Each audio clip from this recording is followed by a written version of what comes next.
Hello guys, good morning. आजको good morning चाहिँ गाउँको अर्ग्यानिक चिन्नु भइहाल्यो होला हजुरहरूले। अर्ग्यानिक 3 पानेदेखि सुरु गरौँ आजको बिहानी। हेर्नुहोस् गाइज, आज मौसमले पनि च्यालेन्ज गरेको छ 3 पाने नै खाने जस्तो छ। हेर्नुहोस् गाइज, हाम्रो चाहिँ घरमा यस्तो अर्ग्यानिक अमिलो फलेको छ।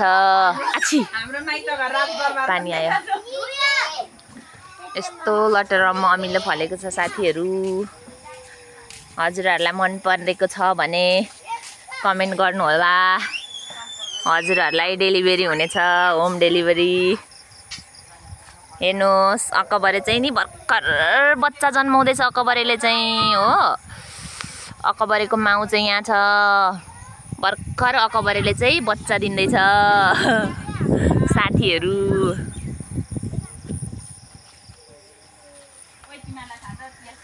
अनि यहाँ हेर्नुहोस् न, कति राम्रो। हाम्रोतिर त यसलाई मुसुन्डो भन्छ, हजुरहरूकोतिर के भन्छ कमेन्ट गर्नुहोस्। यसलाई चाहिँ हामी सितारा भन्छौँ। यति राम्रो छ। यो चाहिँ गुराँसको फोटोकपी जस्तो लाग्छ मलाई चाहिँ, यो ठुलो फुलेकोले गर्दा। तपाईहरुकोतिर चाहिँ यसलाई के भन्नुहुन्छ? हामी चाहिँ सितारा भन्छौँ। अब इंग्लिशबाट त के होला हैन, त्यो चाहिँ थाहा भएन। हेर्नुहोस् है साथीहरू, यो चाहिँ असारे फुल। हेर्नुहोस् न कस्तो मजाले फुलिरहेको छ। यो चाहिँ जेठी छोरी आउँदाखेरि काटिदिने यो लटको चल्ला अरे। जेठी छोरी हेर्नुहोस्, हजुरको नाममा प्रवेश भइसकिसकेको छन् यो चल्लाहरू। यो चाहिँ माइली छोरीको नाममा परिसकेको छ सुजे। अब तिमी पल्टनदेखि फर्किँदा यो कुकुर तिम्रो नाममा गरिदिए आमाले।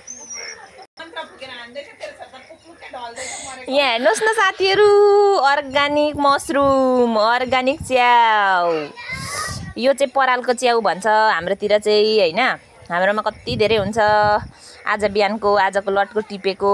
यहाँ हेर्नुहोस् न, बेमौसमी अम्बक। यतिखेर हाम्रोमा चाहिँ अम्बक पनि हुँदैछ हो। यो चाहिँ सदाबहार हुन्छ। यति टेस्टी हुन्छ, यति टेस्टी, यति मिठो खालको छ नि, गुलियो साथीहरू। के गर्नु, पाकेपछि हजुरहरूलाई म पठाइदिन्छु कसैलाई मन पर्छ भने। अब हामी चाहिँ अर्ग्यानिक च्याउ हेर्नु जाऊँ ल। परालको हेर्नुहोस् न, ओ माई गॉड साथीहरू, अर्ग्यानिक च्याउ हेर्नुहोस् न। यस्तरी हुन्छ क्या च्याउ चाहिँ हाम्रो चाहिँ।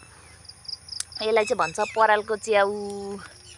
हेर्नुहोस् त, यी आम्मामा कति धेरै हुँदो रहेछ नि त हो परालको च्याउ। यतापट्टि पनि रहेछ। हामी त अर्ग्यानिक च्याउ खाने हो नि त साथीहरू। मेरो चाहिँ आमाको राँगा हेर्नु न, नपाल्नु न भनेको पाल्ने रे। उयो राँगा चाहिँ बिरामी छ अरे हो। मौरी चाहिँ हेर्नु न, मौरीको चाहिँ यो चाहिँ अब के भन्नु, मौरीको डुँड मात्रै छ हैन। यहाँ चाहिँ यस्तो छ चाका चाहिँ। साथीहरू, तपाईलाई म आज एउटा सिक्रेट कुरा देखाउँछु है। यहाँ हेर्नुहोस् न, मेरो आमा चाहिँ सुनमाथि सुत्छिन्। मकै खाटो मुनि भित्र। गाउँतिर त अब यस्तै त हुन्छ नि हैन। खाटो मुनि, खाटको बेडको मुनिबाट मकै, अनि माथिबाट अनि यता चाहिँ मेरी आमा। हेलो भनिदिनु आमा। हेलो। यस्तो हो hello. Hi hello. Good morning. Good morning छ त। आजको मेरो सानो मिनी भ्लग चाहिँ यहीँ खतम गर्छु साथीहरू। बाई बाई, नेक्स्ट भिडियोमा भेटौँला।